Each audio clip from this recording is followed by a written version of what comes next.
மதுராந்தகத்தில் NDA கூட்டணி கூட்டத்தில் பிரதமர் மோடி பங்கேற்க உள்ள நிலையில் ராணுவ ஹெலிகாப்டர்களை தரையிறக்கி ஒத்திகை நடைபெற்று வருகிறது. இது தொடர்பான கூடுதல் விவரங்களோடு இணைகிறார் செய்தியாளர் ராபர்ட். விவரங்கள் கண்டிப்பா பலா. மதுராந்தகத்தில் என்டிஏ கூட்டணி சார்பில் பொதுக்கூட்டம் நடைபெறுகிறது.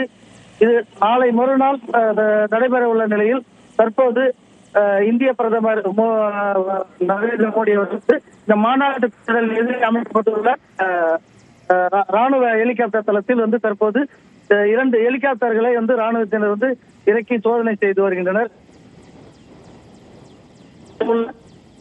போலீசார் அதிக அளவில் குவிக்கப்பட்டு ஹெலிபேட் உள்ளிட்ட மாநாட்டு பந்தல் சுற்றிலும் போலீசார் பலத்த பாதுகாப்பு பணி போலீசார்கள் பாடத்தில் ஈடுபட்டு வருகின்றனர்.